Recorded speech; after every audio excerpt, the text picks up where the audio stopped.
So the video you just watched is an Easter celebration that took place in an SDA church recently. And the very disappointing thing about this is the members of the SDA church used to be known as people of the book.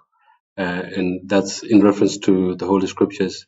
The SDA church was not about celebration worship. It was not about women's ordination. It was not about whatever new trends are taking place, which SDAs are copying these days. It was about whether it be Christmas or even Easter itself, and other things that have come into the SDA church over the past few decades. SDAs used to be known for following God's word quite strictly, but that's not the case nowadays. They've become like all the other churches, and that's what happens when Protestant churches forget who they are. Protestantism is about protesting the false doctrines of the Catholic Church and protesting the Pope himself. But this is not what is happening. There seems to be a lot of focus on music and entertainment, not just in the SDA church, but in all the other churches, especially the Protestant churches, because they've been infiltrated. So yeah, let me just go to. Yeah, I wanted to go to Acts 12 verse 4, which is the only place, as you can see here, I'm using eSword, and I typed in the word Easter, and it only came up once. I put in the word Easter in here in the search bar. There's only one reference to Easter in the whole of Scripture, and it's in Acts 12 verse 4, and it says, "And when he had apprehended him, he put him in prison and delivered him to 4 quaternions of soldiers to keep him, intending after Easter to bring him forth to the people." So, let's actually go to Acts 12 verse 4 itself, so we can see who this is talking about. And now I want to look at the word Easter itself to see what it's referring to.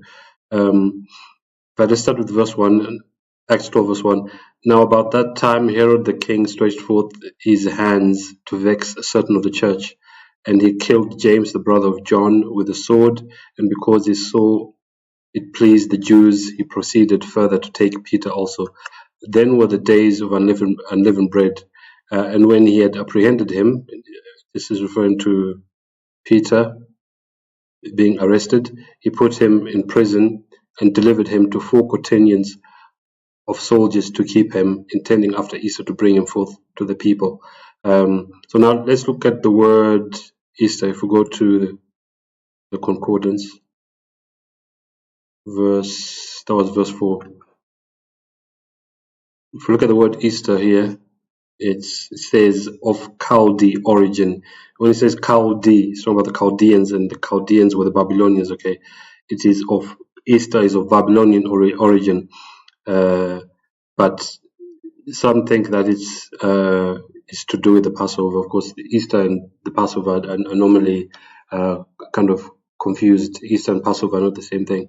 They kind of are celebrated roughly around the same time, but they are 2 different things. So if we go to we go back to my slide here, I just wanted to show you, this is what the goddess Ishtar looked like, the Babylonian goddess Ishtar. That's what she looked like. Okay, and then there's the Easter gate as well, or Ishtar gate. So the word Easter, which I'm pointing at here, the word Easter actually comes from the word Ishtar. Okay, but I'll show you something interesting in a few seconds. But this is the Ishtar gate, which I think this is in Germany, if I'm not mistaken. The Germans took it from Babylon. Babylon, of course, now is Iraq, modern day Iraq. They took it down brick by brick, and then I think they numbered the bricks, and then rebuilt them when they took them to Germany. If I remember correctly, there are many artifacts which have been stolen from other countries, including the continent of Africa. There are many artifacts which have been stolen from Africa and other parts of the world, and they have been taken to European countries, with the Ishtar Gate being one of them. So let me just share with you something that Cardinal John Newman said, and it's believed by many or suspected by many that John Newman was a Jesuit priest, because he used to be in the Anglican Church, and then he was involved in starting up what was known as the Oxford Movement, in which he tried to convince those of the Anglican Church. The Anglican Church is also known as the Church of England. He tried to convince those in the Church of England to join the Catholic Church. And when he left the Church of England, he took many Anglicans with him back to the Church of Rome. And then later on, after he left the Church of England and joined the Catholic Church, soon afterwards he was made a cardinal. Okay, which just shows that that's why it's suspected that he was a Jesuit. So he said here in his essay on the development of Christian doctrine, so-called, when they say Christian, sometimes they're referring to Roman Catholicism. He said the use of temples, and these dedicated to particular saints and ornamented on occasions with branches of trees, incense, lamps, candles, votive offerings on recovery from illness, holy water, asylums, holy days and seasons, use of calendars, processions, blessings on the field, sacerdotal vestments. We're talking about the priestly garments that are worn by the priests, because of course you see the way that the white collar, and different types of robes. The cardinals normally wear purple or red. All this, where does this all come from? He's going to explain in a minute.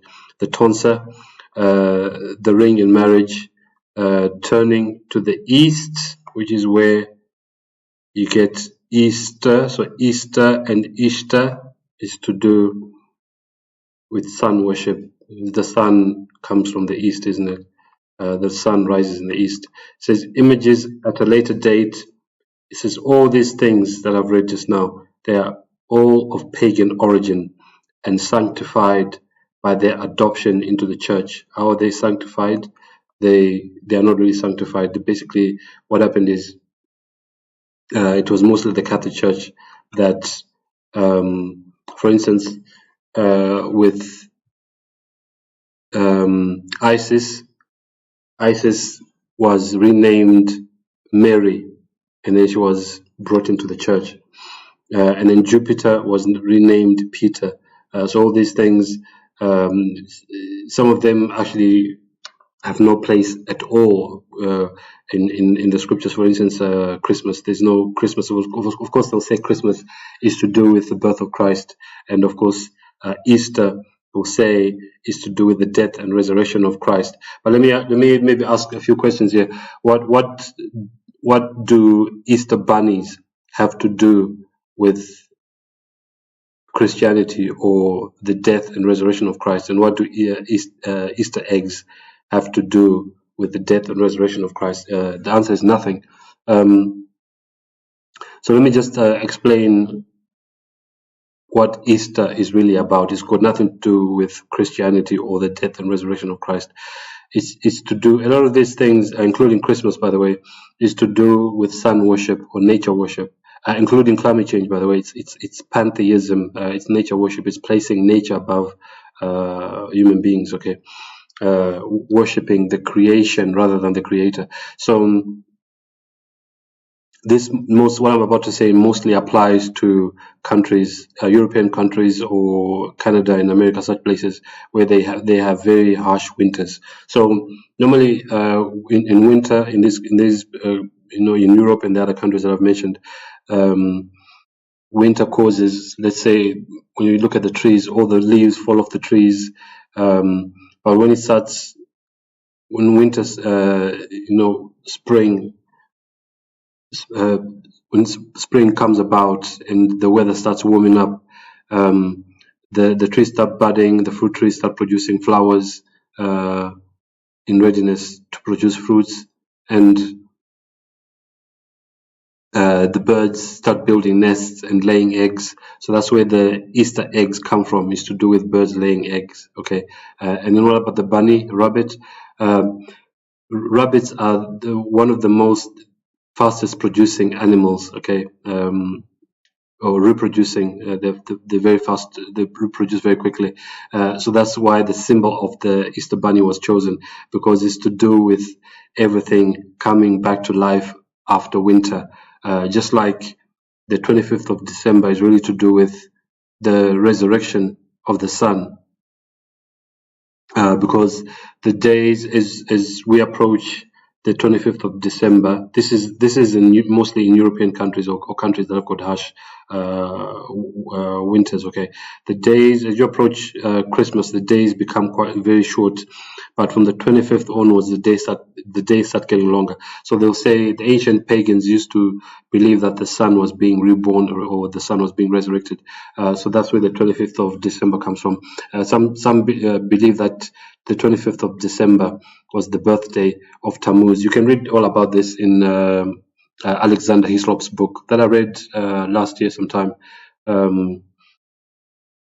He speaks about this, and the book is called The Two Babylons by Alexander Hislop. I think you can actually get it as a PDF. You can download that and read that. So Easter is really to do with nature coming back to life after winter. Without having to repeat what I've said already, it's got nothing to do with Christianity. It's actually nature worship, same as Christmas, as I've already said. So yeah, that's what that's all about. It's just one of many false doctrines that have come into the church. So that's what I wanted to share on Easter. Perhaps I've forgotten to mention one or two things, but yeah, that's the most important things that we need to understand. It's actually to do, it's kind of like a tracking of the sun. It's to do with sun worship, which is why most Christians go to church on Sunday. Sunday was the day on which pagans actually worshipped, and that's why even with the coming Sunday laws, which have been were predicted decades ago, that we're going to have a Sunday laws at some point. They will say, in relation to climate change, they'll say we need to rest once a week. We need to have a day on which everyone rests once a week to reduce emissions, which they say contribute to climate change.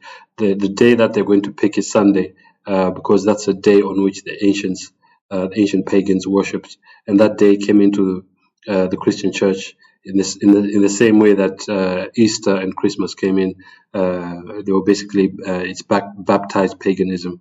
Okay, so that's where Easter comes from. It's just because everyone is doing it, or almost all the Christians are following Easter, it does not mean it's Christian. Okay, it's just the problem is that most Christians or most Christian churches have compromised their faith. And as I've said many times, God's people are normally in the minority. If you look at the case of the 12 spies that were sent into Canaan by Joshua, only 2 came back with a good report. Noah and his family, only 8 were saved. So this is something that's repeated often in the Bible, and in fact, if you look at the 144,000, there are some Christians who complain and say that's a very small number. That can't be a literal number of the saints who are going to be alive when Christ comes. You can't tell me that there are only 144,000 faithful saints or faithful Christians who are going to be alive when Christ returns to the earth, and everyone else is going to be wicked. It's a small number, but yeah, to us it might be a small number, but in fact, if you look at all the wickedness that's going on around the world, with even now, I saw a video recently on YouTube where they were talking about, there were these so-called Christians who said they were starting up a Christian nightclub. So there's a lot of wickedness in the world. Even those who claim to be Christian are not following Christianity. For instance, with Easter, which I'm just talking about in this video. So true Christians are a very small minority. That's why I don't have a problem accepting that the 144,000 are the only true Christians who are going to be alive when Christ returns to the earth. So that's what I wanted to share about Easter. I hope it was a blessing to you, and thanks for watching the video.